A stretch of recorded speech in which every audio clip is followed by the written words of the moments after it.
Let's go, Brandon. I agree.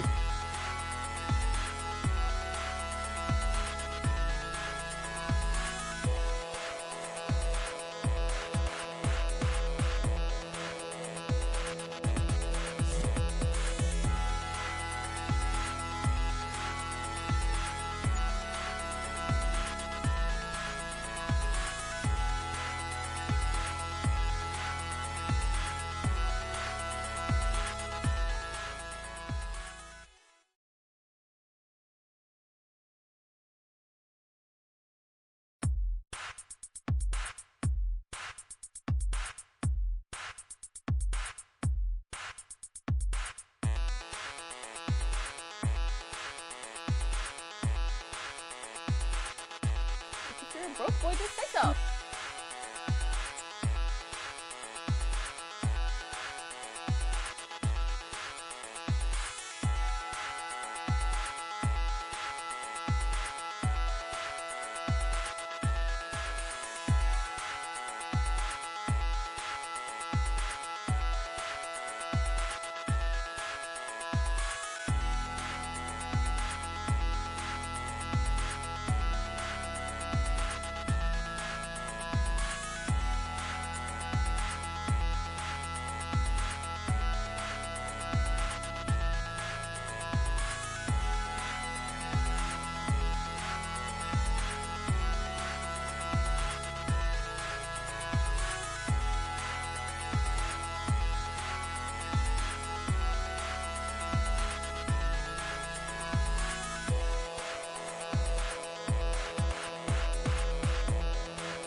Time is up. Okay, everything is working. Good. Welcome. My name is Ike. This is Switzerland.playit with the daily news. I call them TAGN, the Angry Game News. Every day, Monday through Friday, 10 a.m. Here, Switzerland.playit on Rumble, YouTube, Twitch, and Kick. And we have not a lot of news, actually. It was kind of boring the last 24 hours-ish. Many game announcements as usual, because Gamescom is still going on. It's going to go on for the next 2 days till Sunday. Saturday and Sunday, yes. And I'm not going to report on every announcement and every trailer, watching it with you. That would take up time, too much of our times together. So I'm trying to focus on certain topics as usual, and let's see what we got. Ahoy, Ouch My Junk, ahoy, Bimo, ahoy, Ever Eden. She is on time. Everybody, a little applause for Ever Eden, shall we? Not too fast, please. Just like perfect pace there.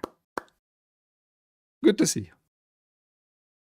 So let's get started with news that makes the rounds, because many people like this franchise, this series, and they leaked something they didn't want to leak, probably. The setting for the next Forza Horizon game has seemingly leaked via a car company. The now deleted post made by Cult and Classic, an Australian car importer, shows a photographer taking pictures of a car and a caption that reads, "Exciting news! We have Cody here from Forza Horizon Official, shooting cars for the next installation in the series.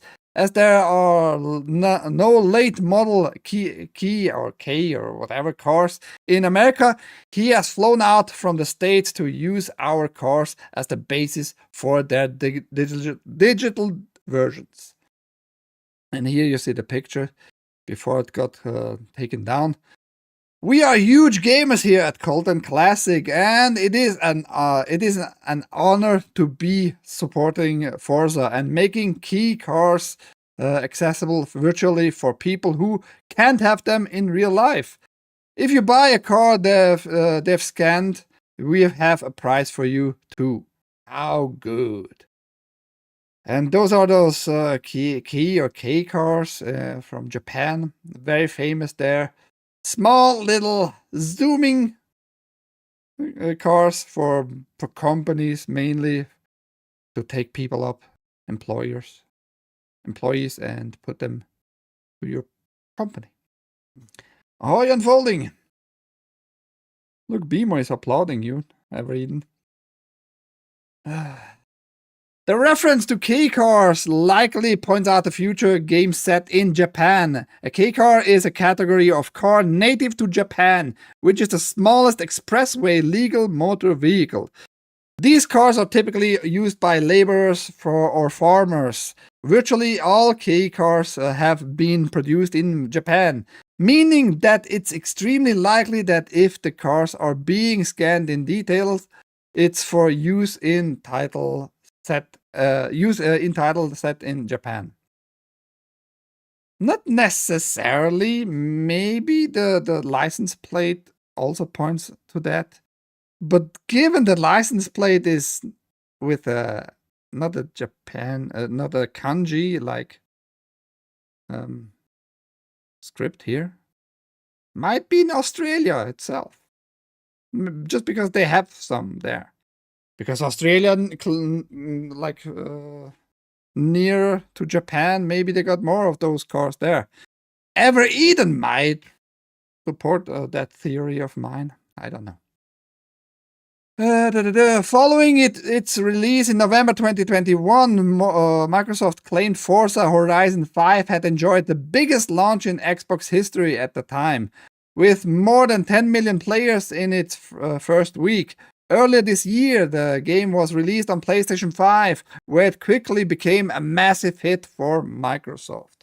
And actually one of the most sold games for this year on PlayStation 5. VGC's Forza Horizon 5 review called the racer the first essential game of the generation. Forza Horizon 5 is the biggest game in the series and the best Xbox Series XS game to date, wrote critic Chris Scullion. Its flawless racing and wealth of activities are backed up by a gorgeous setting and a fantastic new progression system which encourages players to focus on the features they enjoy most. Utterly essential. I'm not a big Forza fan. I don't care for those car racing, especially those more realistic ones, which Forza Horizon is. It's like the answer to Sony's Gran Turismo, right? And big success. So if they can have more success with a car racing game for the people, why not? I'm sorta here. I need a quick shower. She is dirty. She is dirty in the chat. Kind of. Oh, Haste, good to see you. Little side note, because some politicians are gonna be just stupid for no good reason. California Governor Gavin Newsom jokingly applauds Trump for PS5 price hike. California Governor Gavin Newsom has reacted to the PlayStation 5 price hike in the US, jokingly thanking US President Donald Trump for making it happen via his controversial tariff strategy. Resharing a news story about PS5 price hike, Newsom, a Democrat, posted on social media, "Great work, Donald Trump." I don't know if that's smart to do to piss off people. Many people who might still be Democrats and not being very fans of what Democrats did the past term with Biden and all that. Now, like spitting in the faces of people who have struggled in some regard because of price hikes all across everything, pretty much. I don't know if that's a smart move. You want to become president in the next term, you know, Gavin Newsom? Not a smart move in my opinion, but maybe Democrats don't care. Maybe elections actually don't matter anyway, so who cares, right? Gavin's good at pissing people off. He can do that. I don't care, really. I just think it's not a smart move. That's all. He's so gross. Elden Ring reportedly runs poorly on Switch 2, but is anyone surprised? Yeah, kinda. It's not the newest game. It was released 2022, 23, not 22. And it should run better because the hardware is like a mixture of the RTX 2070 and the 3070-ish, like performance-wise. It should run perfectly fine. So you did bad work there, man. When Elden Ring popped up at Nintendo Switch 2, reveal it was a promising sign of third-party games finding their way to the new console. Yet, reports from Gamescom suggest Elden Ring runs poorly on Switch 2, particularly in handheld mode, citing low frame rates in open-world environments. Even publisher Bandai Namco seems to be aware of this, as footage captured has not been allowed, which seems particularly damning. Not particularly damning, it's particularly very stupid. Like, yeah, we know this game runs like shit. Please don't fucking publish that footage. You're not allowed to publish that footage. But there's footage out there on YouTube, and so little clips you see how poorly it runs. From Software doesn't have a great track record with performance, though, and after 3 years, Elden Ring still doesn't run perfectly on PS5, Xbox Series X, or PC. But this is the studio's first effort on Switch 2, and it is perhaps a worrying sign for next year's exclusive, The Duskbloods. Maybe, maybe not. Maybe they like already got a very exclusive development kit from Nintendo. Nintendo was not big on giving dev kits out to developers too early on and all that. That's why many games... We have not a lot of games that run very good natively on the Switch 2. They, for some reason, wanted to enclose like their ecosystem there even more. Not a good move from Nintendo. And now Bandai Namco seems to pay for that bad like development cycle stuff by Nintendo. IGN described Elden Ring on Switch 2 as a disaster in handheld mode after Eurogamer's Ian Hickton went hands-on at Gamescom. He literally looks like the bad office guy in an 80s movie. Makes me feel like someone is touching me. Ever Eden goes like deep there. Slimy Patrick Bates, motherfucker. Oh, yeah, FB. It is called Tarnishing Edition. Tarnishing Edition? I don't know. Both John Cartwright from GVG and Nintendo's Live, Felix Sanchez, reported similar feedback.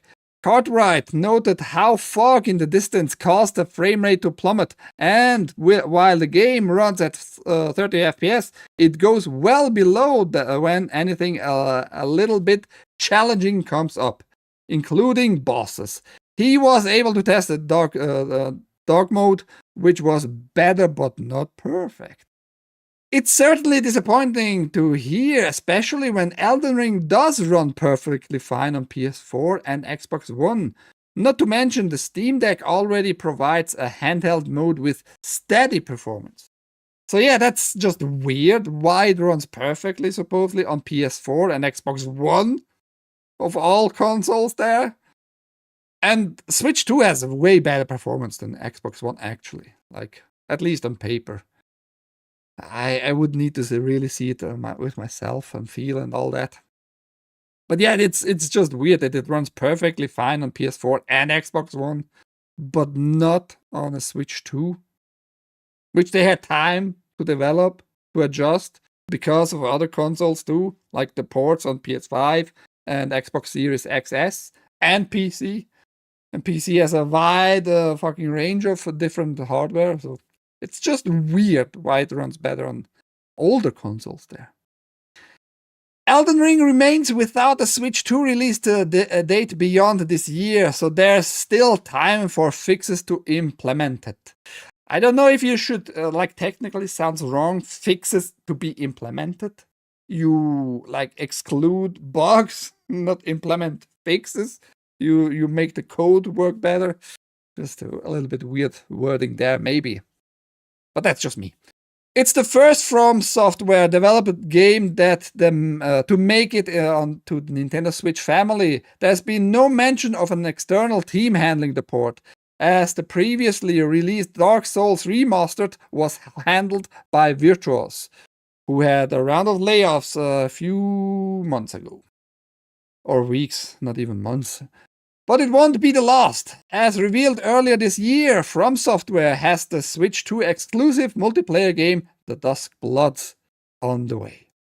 I hope they do a way better job there. And take your time. Take your time, do a little bit, few months more in development, performance issue, performance addressing, and tweakings and all that. You don't want your exclusive game to run poorly on this newer console. People are gonna be pissed. Not everybody's a Nintendo super fanboy and just gonna swallow every bullshit, you know? If they are gonna spend money, buy the Switch 2 maybe because of this exclusive title, you better make sure it runs like butterly smooth. How big is that? It will probably see improvements. Bandai Namco generally does good cross-platform support. Maybe, but what I read here, it doesn't sound good at all. That's all I can say. Ouch, my junk. His junk hurts so much. In pain. Bad news for retro fans. Bad news. Maybe really bad news. Analog 3D shipping in Q4. This is the N64 analog console, and it was delayed already twice, and they always promised, yeah, nah, this time trust me, bro, I'm gonna ship it this time.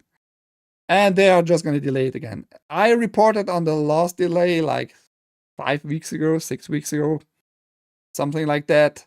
And they already told like the people who pre-ordered this N64, not emulator, but it's hardware, FPGA hardware stuff here, which makes the system run better on the games, on the original games. The cartridge, you can use the original cartridge. And yeah, they are delaying it again. But last time they told us, your price is gonna remain the same. Whatever comes about the tariffs and all that, it's on us. This time they don't mention that, which is maybe a little bit concerning. Analog has been moving at maximum pace, processing shipping to everyone who has been patiently waiting. Unexpected, uncommon issues are rare, especially in a negligible degree under esoteric circumstances. I don't know what you mean with really esoteric circumstances, which means like it's an internal problem at your end. Why you phrase it this way? Why? We are ensuring every detail meets our standard. Nonetheless, we know this sucks. Another delay, announced late, after months of patience. Yeah, they wanted to release it in the first quarter, actually, of this fiscal year. We feel it too. Analog 3D has been in development for 4 years, obsessively. It's at 99%. Hardware, system, packaging, the full kit, been set for months. The last 1% is where we are focused. What is it though? This has moved our shipping date to Q4. Intentionally set conservatively. We are pushing without pause and appreciate everyone's patience and trust. Analog will always deliver, delays or not. It's a commitment to our standard of care. If you'd like to cancel your pre-order at any time for full refund, visit this page. I mean, as long as the people who pre-ordered it will not pay more because of whatever reasons, right? I guess fine, but it's just not a good sign. And what is the last 1% that delays it again for 2 months maybe. Just weird. Great and authentic sub 30 FPS and 64 experience. I mean, I hope they make it like performance-wise better. Just having a more steady frame rate on, for example, Ocarina of Time. Who knows? But yes, it's gonna be probably like very close to original hardware performance. Other little news which might interest you as a retro collector of some sort. Mortal Kombat Legacy Collection final lineup confirmed. Includes version of Ultimate Mortal Kombat 3 that has not been playable anywhere since 1997.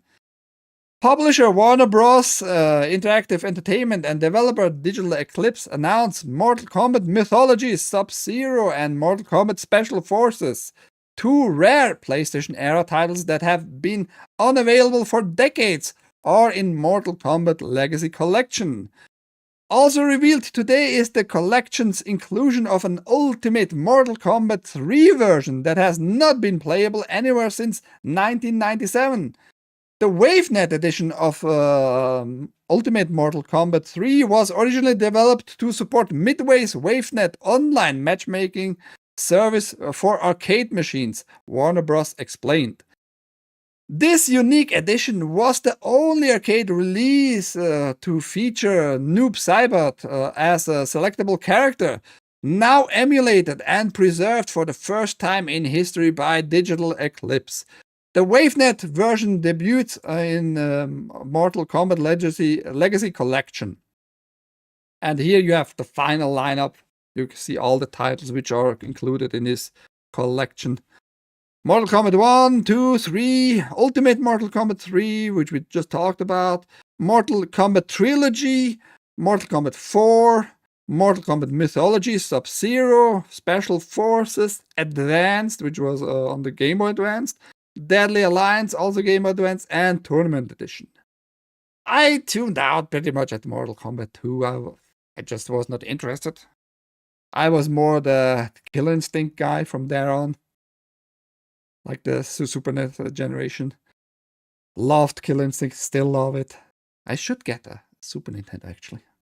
But yeah, if you're a fan of Mortal Kombat, you got like a good lineup here with the classics. Price-wise, I actually don't know. They didn't told us anything so far really. Mortal Kombat Legacy Collection is set to launch in 2025. The digital version of the game will be on PlayStation 5, 4, Xbox Series XS, Xbox One consoles, PC via Steam, Nintendo Switch 2, and Nintendo Switch. With the release date to be confirmed at a later time, Warner Bros. Said. Yeah, there you have it. Are you gonna buy it? I mean, I know somebody who might be super interested. I'm sold on MK Collection. Yeah, this guy. Haste Salad in the chat. UrhG. Are video games used to groom and control people's minds? Some of them, for sure. There's no doubt about that. Absolutely. Ocarina of Time really benefits from higher resolution. No, I like a higher frame rate in Ocarina of Time. I prefer much more. Usually, I'm for better visuals, yeah. But because it's locked on 20 FPS all the time on the original hardware, I prefer the port, like the native port on PC, which is now finally out of the beta testing, I think. 60 FPS, buttery smooth. It is way greater feeling than the resolution. Up. Slap on the goggles and hook up the IV. What?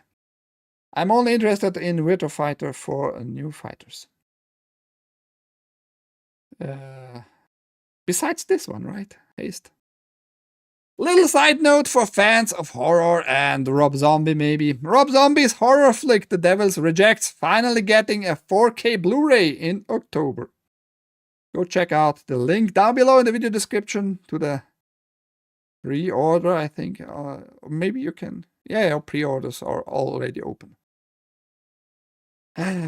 Now John Thunder is nowhere to be found because he is a big sucker for ray tracing.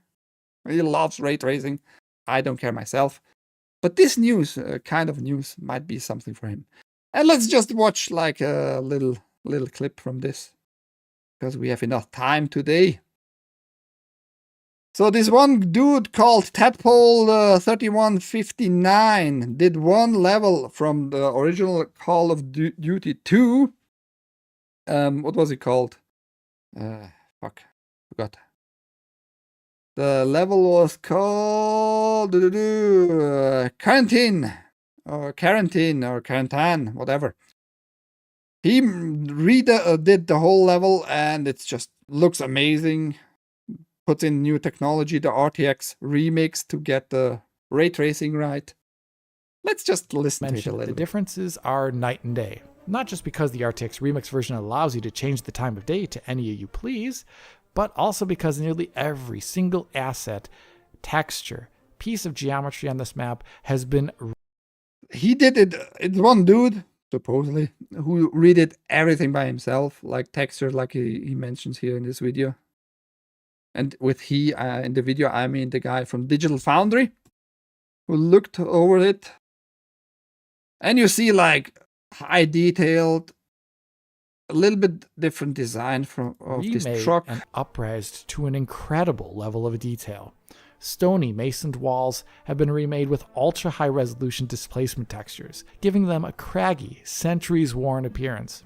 Yeah, some tessellation going on here. Vegetation, looks vines, great. and ivy have been increased in their density and realism, going from 2D textures that lack shadows to I think just it looks amazing. Translucency and pixel perfect shadows from each and every. He put a lot of effort, work, from boxy looking, passion into it. Strangely wet cubes to rounded concrete, just overflowing. I just need to check, when was Call of Duty actually released? Call of Duty 2. Let's check it out. You're gonna tell us? No, that's the whole series, bitch. I want the 2. Or maybe Steam actually is gonna tell us. 2005, October 2005. So, not on the height, like visually already here. They could have done better. In variation in service back in the days. Truly, almost every single asset you can see. But this guy put like so much details in the ground, like the dirt, little stones here and there, some stone blocks, a shovel, just to give it more like character in the whole scene here. See, in this level has been touched up with new textures and model details that looks just amazing, you know, the time period and the original art design of the map. But it doesn't stop there. Some extra visual elements have been added. That's Hitler's core, I bet. He litters the ground in areas that were previously just flatly textured. Some decorative windows have been opened up, showcasing real-time paths. Yeah, opened up. You see the glass reflections because of RTX remix and all that. Glass the materials. lighting. And shell casings have bouncing been off next to the various machine gun nests scattered throughout the map, where each shell is rounded with a highly reflective. Where's Ball of Tennis when we need him? The first time I saw these, I was just... He would jerk off right now, seeing the details of the rounds, the shells on the ground. In love with how realistic they looked and just how much more they add to this level's war-torn appearance. Being RTX Remix though, the lighting is the whole thing driving these new materials and models to look as good as they do. Woods now have subtle variations in their textures, giving polished and stained woods that reflects around the interiors, catching highlights.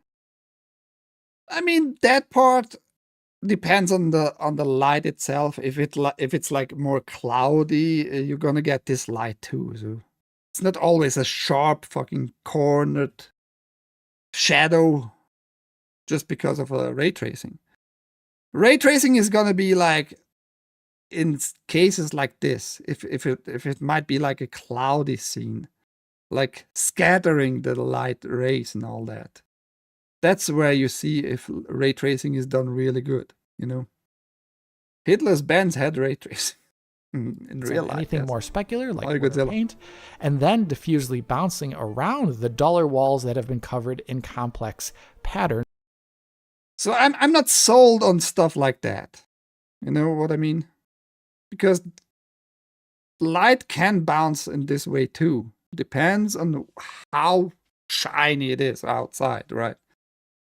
But that's not a selling point for me, at least. Of wallpaper.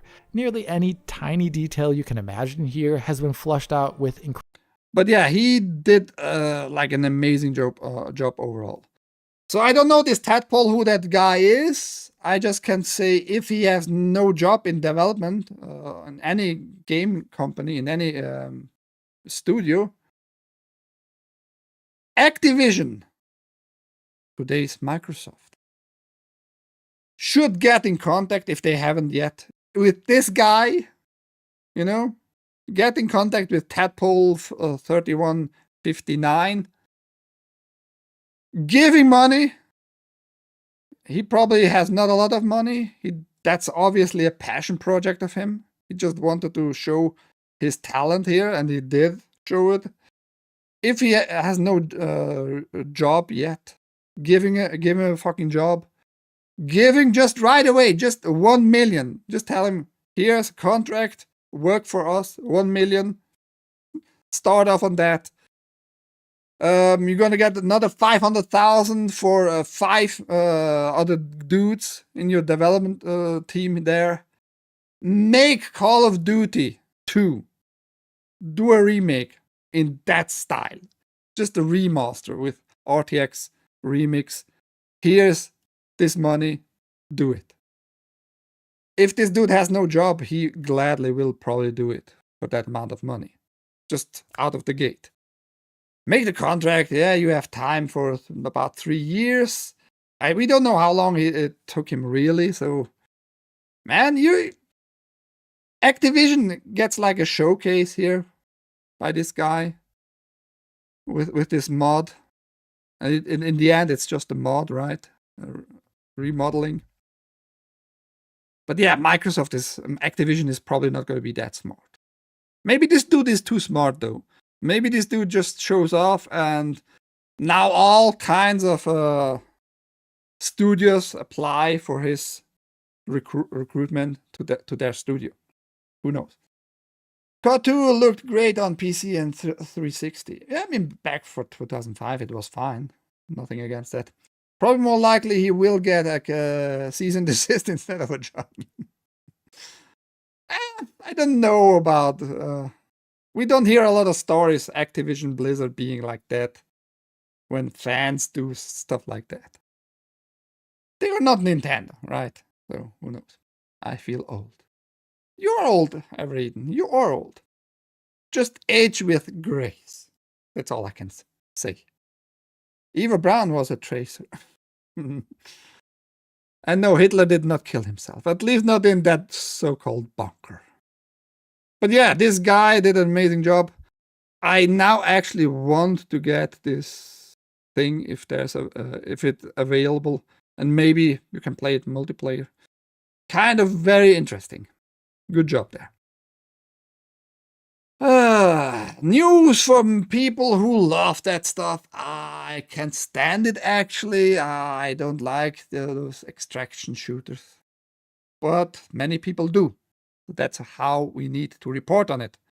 Because many people are loving this thing. Extraction shooter Escape from Tarkov finally has a 1.0 release date 8 years after initial launch. 8 years after its initial launch, first-person extraction shooter Escape from Tarkov has a reversion 1.0 release date, November 15th, 2025. That's over 8 years after Escape from Tarkov first entered beta, and 13 years after initial development began. 13 years ago they started to develop this game. And it runs, I guess, pretty well actually already. Sometimes I see on streamers it crashes, but usually it runs well these days. Now we get an official release date for the first version. why I picked another reason why I picked this news article is I somehow super started to dislike those early access games because the studios pretty much get like a beta tester for a decade, in some cases, obviously, and they even pay you to be a beta tester. You might call them even beta cocks. I don't fucking know. They like to be fucked and pay for it. It's just weird to me. I started to dislike those early access games in general. And you should do a better job giving those people something back. Maybe if you got like big success with that game on release, give them, I don't know, a Steam discount if you got the game on Steam, or a Steam gift card, some money back, maybe, thank you for your participation in the beta. Your game has helped us to make it better, blah blah blah, and all that. You can do that on X2 with a Microsoft gift card, or you can do that on Xbox. You can do that on PlayStation Network too with a gift card there. Doesn't need to be a lot. $20 maybe, I don't fucking know, something like that. But yeah, you get like beta tester who pay you to beta test it for you, and still you have like 8 years. That's a long development fucking cycle there, being out in early access. But it's far from the only game. There are so many games these days, especially on Steam, with early access, and they get paid for that, which is kind of weird, right? Kind of weird. I had this odd 70s silly porno auto download into my Plex called Up, where Hitler lived in San Francisco. What? I'm not sure what you mean with that. I'm not sure if I want to know in the first place. Time-wise, we are super duper good. I got something on Discord.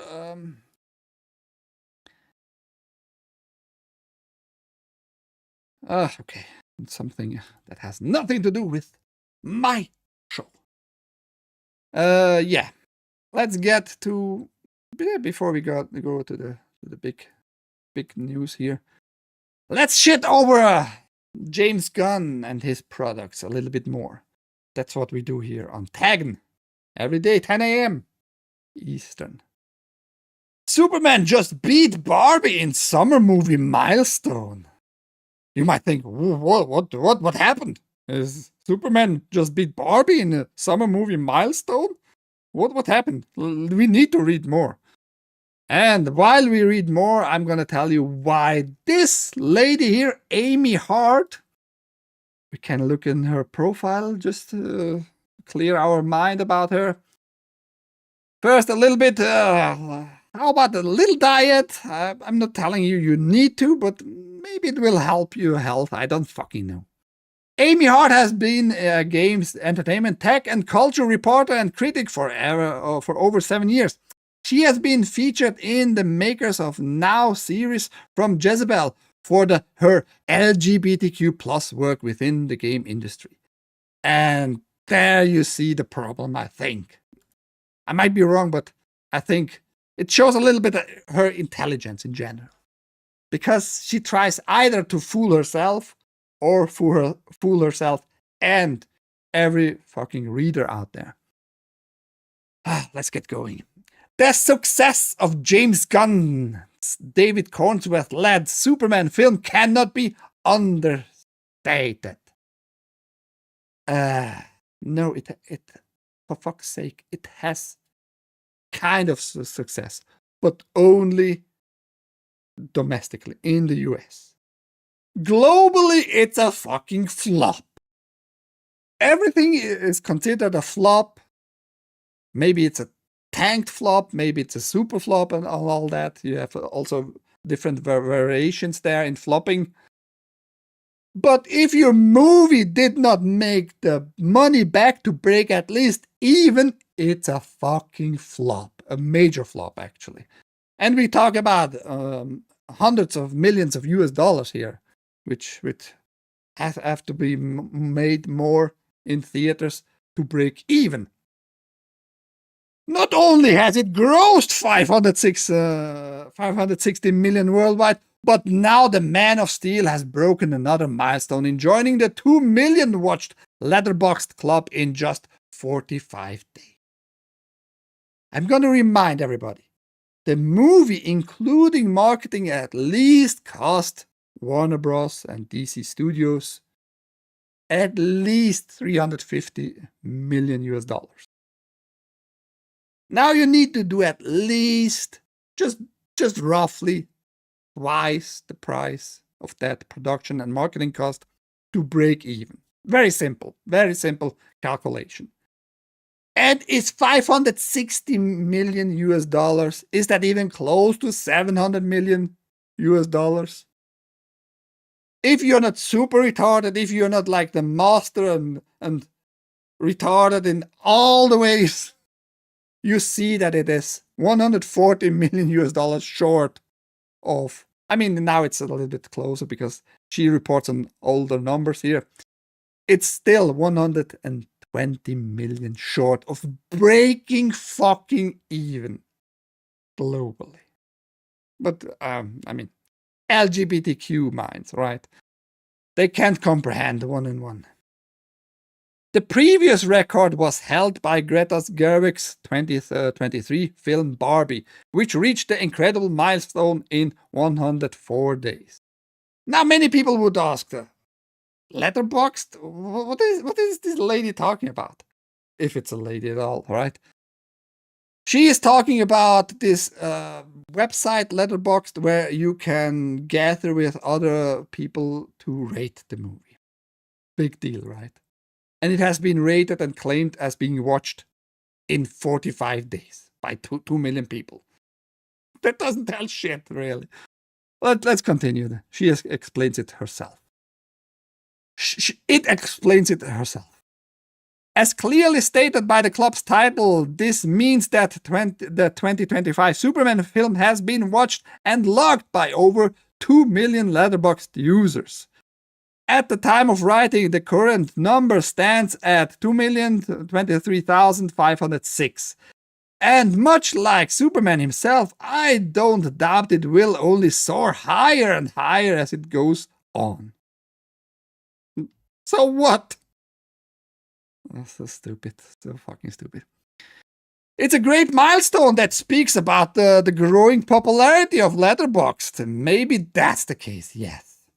For those not in the know, Letterboxd can be described as a Goodreads, but about movies. It's a website that allows filmgoers and cinephiles to create lists, rank and rate movies, follow friends, and partake in discussions on everything cinema. If you're a film enthusiast, there's a good chance you'll love Letterboxd. Yeah, okay, that tells me nothing about the success of the movie, so you're full of shit. Again. And people really do seem to love Letterboxd. As summarized by Variety in earlier January 2025, the film review site had grown from 1.8 million to 17 million users in 4 years. Furthermore, the site had shown huge growth in engagement by 2024's end of the year metrics, with over 700 million films logged by users. Oh, wow, a website for rating movies has grown. Maybe they had not implemented yet all the DEI crap, like you're not allowed to use certain words and all that shit. Maybe that's why they grow quite a lot. I don't know yet. I myself am not interested, beside being kind of a film movie enthusiast. I don't care really. Whatever, man. However, not every movie as big and successful as Superman has also racked up impressive numbers on Letterboxd. This perhaps tells us that Gunn's DCU opening cinematic salvo has a lot more to chew on than some of its critics give it credit for. No, not really. No, I don't know why this blew up on this letterboxd. It might have something to do that maybe, I have zero proof. That is just an idea in my head. Maybe James Gunn actually hired a lot of people to sign up there in some way. Because I might remind you, if you have watched the movie, or tell you, in the movies, in the new Superman of this year, 2025, you have an army of smarter monkeys who write reviews and hashtag super shits in the movie itself for social media. That's the big master plan of Lex Luthor in the movie, you know, to make Superman's name go a little bit into the shitter. Let monkeys write reviews, like, and you see in the movie, like, the monkeys just typing like non-stop, 24/7 about Superman, how shitty he is. Maybe James Gunn got this idea from his very below mediocre movie, in my opinion, and put it into real life. Paid maybe some few millions Indian guys. I don't fucking know. Maybe that's included in the marketing budget, actually, of the movie, to make it look like, yeah, it's such a beloved thing, man. Letterboxd, 2 million logged users for this movie. Big deal. I mean, it works on LGBTQ Amy here, or whatever, right? The movie has been somewhat polarizing, and the feud between the Snyderverse faithful and the new DCU zealots surely helped to keep the discourse going. However, the majority of fans seem to have appreciated Gunn's depiction of Big Blue and the overall tone he wants to give to this cinematic universe, which is set to go in the opposite direction from the MCU. Which is not doing that. But you somehow made your mind up there. It is doing that. It is not doing that. It is another universe. It's a reboot of this universe where Superman, Wonder Woman, and all those characters from the DCU live in. And you're making it somehow gonna connect together. You already did in this Superman. You had like a Hawk Girl. You had Mr. Terrific, who probably gonna get his own movie. You established Lex Luthor as a villain. He might get another appearance in another movie, but not connected to Superman directly and all that. You're doing the same what Marvel does. You're connecting all those characters and putting them into movies. So you're talking bullshit again. Yeah, there you have it, man. I don't know why those people... Why she has the need to defend it this way? Big success? No, fuck off. You're either she is lying or she is just really stupid. Both not good attributes. Yeah, the Warner Bros. Pays for seats like Disney does. I never heard about that. Ouch, my junk. If they paid for seats, probably they did, but. Yeah, wouldn't surprise me. It wouldn't surprise me, but I haven't heard really anything about that in particular. I mean, Disney is known for doing that, and Disney is known to push numbers in their books, like selling their own IP to Disney Plus and claiming it like they made money by selling it to their own fucking subsidiary company and all that bull crap. Which is just insane to think about it. It's not even tax evasion because you're going to report it anyway on it. So what's the point? Just to have headlines, right? To look better in media. I will never watch this trash. I watch it and yeah, you're not missing. Let's put it that way, Godzilla. These clips that I have seen have too much cringe for me to bother. It has grown. At this point, Hollywood needs to pay me to go to the theaters. AI monkeys. No, they are real monkeys. Just smarter monkeys. They did like social media monkey stuff. Critical S is a great movie review site. Yeah, but I think last time I tried to log in or make an account, I think they wanted my phone number, and that's not gonna happen for now. So I don't know why Critical X wants phone numbers, but that's what it is. I would love to be on Critical X and give my honest review there with all the words I want to use, you know. Disney known to film across the street from concentration camps. Maybe. And speaking of the DCU, I'm not going to talk too much about this, but Peacemaker Season 2 premiere connects to the series pilot in sad, surprising ways. I wanted more to point out to the opening, to the intro of the Season 2 show. They retconned a little bit because it's, for some unknown reason to me, James Gunn wants to keep this Peacemaker. He excluded pretty much all other characters, but this Peacemaker, he wants to be included in his universe, in his reboot. And so they retconned in the openings of this Season 2 now. Like you see other characters at one point. I don't know why. Also, I hate the opening. I tried to watch it. It's a fucking dance scene. It's a fucking lame ass dance scene. I have no idea why people love that shit. But this dance scene is super lame. It shows me jack shit about the show. No quality there either. The choreography is off. It's a thing, man. It's just a thing. But yes, and it tries to connect to Season 1 a lot, despite being retconned. I don't fucking know. It's a shit show. I don't think DCU is going to be successful. Not with James Gunn. I think James Gunn is going to destroy it even more and more. And people are going to see through it.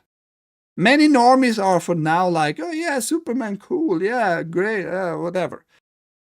But the way he is going, he's going to destroy more and more with his stupid statements, with his lying about, oh yeah, I didn't know that Peacemaker is already going to be released very soon. I have to take Superman from the theaters and release it just shortly before Season 2 comes out of Peacemaker. What, for no good reason, really. So he just lies to you because he's the head of DC Studios and he didn't know when stuff is going to be released, really? Go fuck yourself, buddy. Fuck you and your whole family. How about that? So stupid. Mulan remake. Oh, maybe. I haven't watched Mulan. I really enjoyed Peacemaker. Haste. I can't save Haste. He is lost. He is lost. Dancing. Gunn should have stuck with the minor characters instead of doing big title superheroes. He's gonna destroy.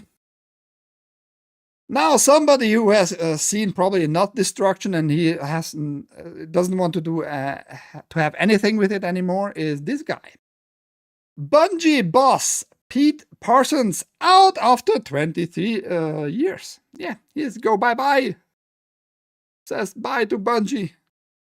And I think the biggest reason is because he doesn't want to take the responsibilities for anything what is coming to Bungie.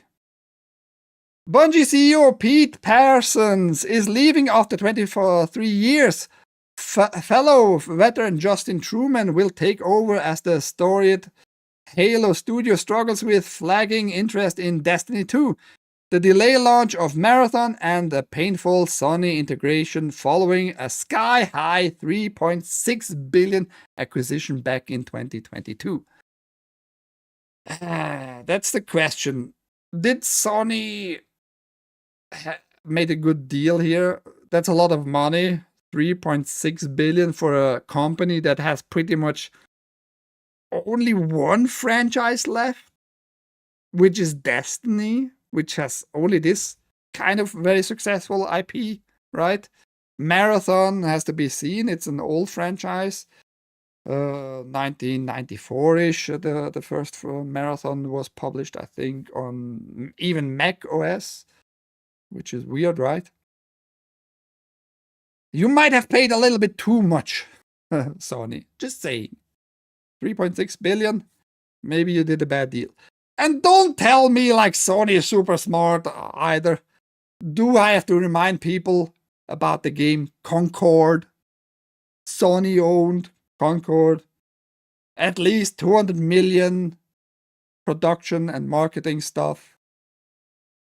Out of business with that game in about 2 weeks.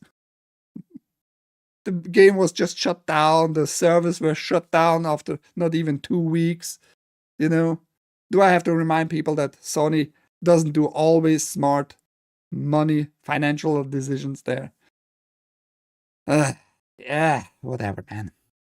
After more than 2 decades of helping build this incredible studio, establishing the Bungie Foundation and growing inspiring communities around our work, I have decided to pass the torch, Parsons wrote in a blog post over on Bungie's website.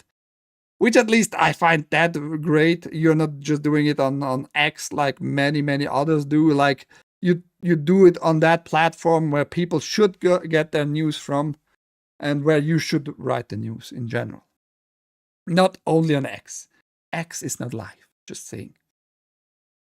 This journey has been the honor of a lifetime. I am deeply proud of the worlds we've built together and the millions of players who call them home. And most of all, I am privileged by the opportunity to work alongside the incredible minds at Bungie. Parsons joined Bungie back in 2002 and was an executive producer on Halo 2. He took over the studio when previous CEO Harold Ryan left in 2016. The year before Destiny 2 shipped. He helped engineer the studio's exit from a publishing deal with Activision in 2019, and Bungie continued to grow amid near-annual expansions for the hit sci-fi loot shooter. But things began to change after selling to Sony in 2022. Bungie's expertise in multiplayer games didn't stop PlayStation's live service strategy from quickly going sideways, and the studio suffered from mass layoffs in both 2023 and 2024, with key talent departing, including veteran designer Luke Smith and Mark Noseworthy. What a funny name, in my opinion, Noseworthy. After the Destiny spin-off, codenamed Payback, was reportedly cancelled. Yeah, it is. No, you're wrong. OG Marathon on Mac, yes, that's what I said. Peacemaker is much better than the shit Fallout show. Story-wise, maybe, but I don't bother. I am not gonna bother with DC stuff anymore, man, already. Whoever they replaced is going to just be more woke and worse. Bungie is an echo chamber of progressive far-left ideology. Not necessarily. Maybe Sony wants to save something there. I don't know. Because the Bungie will probably disappear as a name completely in 2-3 years. The chances are high there. The integration already started. I reported on that too. So, yeah, I don't know if Sony is going to be smart or stupid. DC don't care. Yeah. Hard to say, but Sony did new layoffs. They are not even mentioned here of this year's because of the marathon crap that happened. And they wanted to do more live service still, for whatever reason. After the Concord debacle and after the marathon scandal with the graphical assets.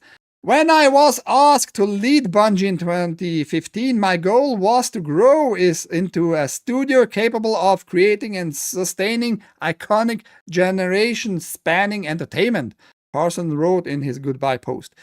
We've been through so much together. We launched a bold new chapter of Destiny, built an inviolable and viable independent live ops organization capable of creating and publishing its own games, and joining the incredible family at Sony Interactive Entertainment, which made our life a little bit more harder.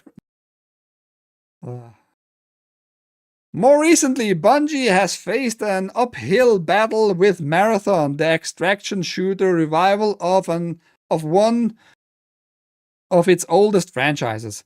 The game was supposed to come out in September, but was indefinitely delayed following a middling reception to a closed alpha earlier this year and a plagiarized art scandal that saw the team forced to overhaul marketing assets, including trailers, to remove elements created by an outside artist. Yeah, that's nice wording there, article writer here. To remove elements created by an outside artist. It's not an outside artist. It's an artist that had no connection to Bungie or Sony. Just to be very fucking clear here. Was not asked, was not informed. As far as I know, she got zero fucking money for it. No compensations in any form. So what is your deal here? Outside artist. Fucked arts. Those writers sometimes in the game journalist world. And yes, they had to change a lot. And Marathon just does not, besides the stolen arts, Marathon doesn't look fun. It looks so generic, it looks so bland, it looks so boring with those androids running around and shooting, and I don't need that. I think nobody needs really this bland, generic looking crap. Truman, a 15-year veteran of Bungie, began working at the studio on the original Destiny. He admitted to some of the studio's recent fumbles, but said it remains committed to create worlds that inspire friendship. Okay, sure. Just stupid marketing, trying to attach emotional fucking whatever. Friendship, inspiring friendship. I've also been part of these efforts at Bungie when we've been not been at our best, Truman wrote. When we've stumbled and realized through listening to our community that we had missed the mark. I know I've personally learned a lot over the years, as have all of us here, from those conversations. He added, we are hard at work right now doing that, both with Marathon and Destiny. We're currently heads down, but we'll have more to show you in both of these worlds later this year. Yeah, I mean, look, I bet Bungie has still a lot of talented people. Probably way more than anybody else in the industry. Probably, actually. Because most of those people are still there from the good, very good Halo era, right? So they have probably very good talent there. Why don't you create new IPs? Why don't you create something extraordinary that is not connected to a shooter, to at least not a first-person shooter? Why not make something very, very outstanding, very, very unique? Because I don't think Marathon is going to be successful. I really think that's going to be a big flop there already. It's dead on arrival, in my opinion. And people might have seen it already with Destiny and Destiny 2. Maybe you're peaked with Destiny. Maybe you need really to show people, the players out there, just something that you are working on, something very unique, new. Other than that, man, you might be destined to go under into the Sony franchise, into the Sony name, and nobody will remember the name Bungie anymore. Sounds sad. Why he's leaving? It seems he didn't really told us. He's leaving ships. Also, he got a little shitstorm on himself because in 2023 or something like that, or even 2024 might have been. He showed his cars collection, like his physical cars collection on social media while layoffs were happening pretty much at the same time. So that didn't go too well with many people. On the other hand, it's capitalism. He made his money. Why shouldn't he be allowed to show whatever he wants to buy to the world, right? So you shouldn't be too mad at that either. Haste has to jump, as usual, before I end the show. But thank you for being around, Haste. Let's get through the last little pieces here before we have to end the show anyway. I'm already a little bit over. Well, we need to talk about this one. Vampire the Masquerade Bloodlines 2 has 2 clans locked behind DLC because of business. The decision to lock 2 of Vampire the Masquerade Bloodlines' 6 clans behind a DLC add-on pack is a business-informed choice, publisher Paradox has said. Bloodlines 2's clans have been boiling the blood of fans for a little while now. It all started with the reveal that the game would feature 4 clans: Bruja, Tremere, Banu Hakim, and Ventru. While this selection provides 4 different starting options for how you build your protagonist, it's a more limited offering compared to the cult classic original Bloodlines, which featured 7 clans. Not like locked behind a paywall. Reacting to fan feedback, developer the Chinese Room has added a further 2 clans to Bloodlines 2, La Sombra and Terrador. Or Toreador, however you pronounce that.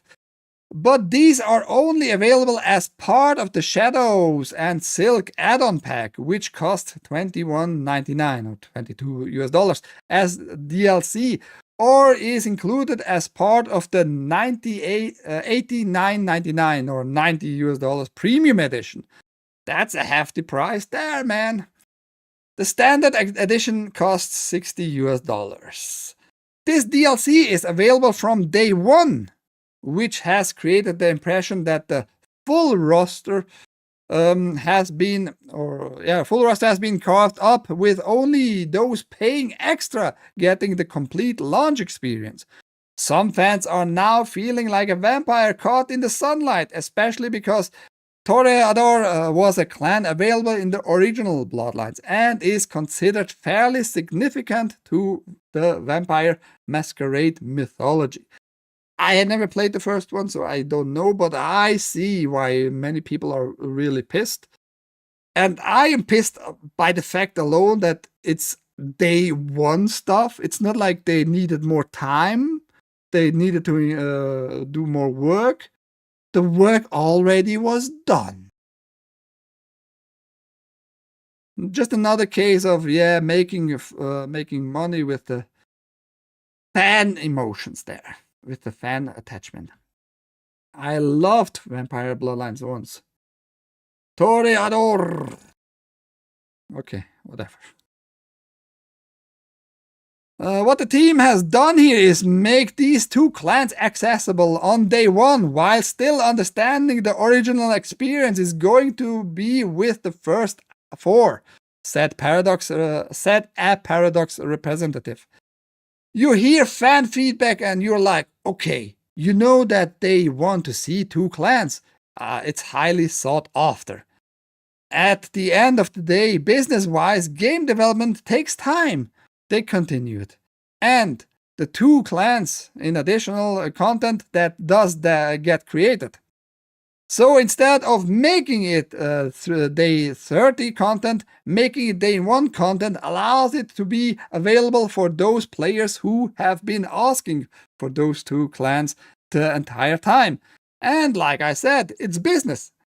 That's just happens the way that it does. But it provides that access on day 1 rather than having them to wait. Makes all no sense, all bullshit talk to me as a fucking publisher here. it takes time, but at the end, it's a business decision that we brought it still to you on day one, but we're just gonna charge you more for the DLC. So yeah, it just takes time though, you know? But the time already was spent, so why not charge you already too, you know? Fuck off, man. Why are those people thinking consumers and customers are that stupid? Maybe we are that stupid? No, not me at least. I couldn't care less now for this game. You lost me with this strategy of pricing your stuff. There are so many more possibilities to do DLCs later on to make money again with the same people. Why didn't you ask for a normal game price of $70 and include those clans, which are, it seems like lore-wise anyway in it, and you as a player would have more enjoyment? But you're gonna ask $60 for a less sought-after experience there, bitch. Stupid people are stupid, man. Stupid people are stupid. That's all I can say. But if you're a fan, if you waited for so long after all the troubles the studio had in the first place, the developer studio, the Chinese room, layoffs, delays, independence again, and now you're just fucking you're like fan base over again by just charging them more for the same experience you already developed that content. Bad moves, in my opinion. Really, really bad moves. I think olderish people like me might not be into that crap. Might just say like, whatever. I'm gonna play my older games. I'm gonna play games when they are maybe, or buy them when they are on sales for the half of the price to get the same experience later on. I don't need to play this game on day one, so go fuck yourself, right? But maybe that's just me. Maybe just me thinks like, I don't want to get ass raped by those companies money-wise. What do you think about that? Tell me in the chat, or better, make the comments maybe. How about that? Make that a thing. Talk in the comments. Tell me how horrible of a job I did as a newscaster here. Anyhow, my name is Ike. This is the channel Switzerland Play It on Rumble, YouTube, Twitch, and Kick. I report on a daily basis, every day, 10 a.m. Eastern, Monday through Friday, about video games, movies, TV shows, and culture stuff of that sort.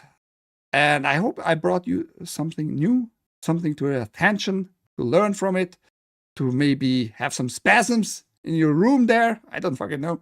Maybe you go like apeshit crazy about stuff you hear here first. Take care. Have a great rest of your day. Next stream, gonna be on Sunday, just gaming though. And regular news stream, like I said, 10 a.m. Eastern, Monday. Bye-bye.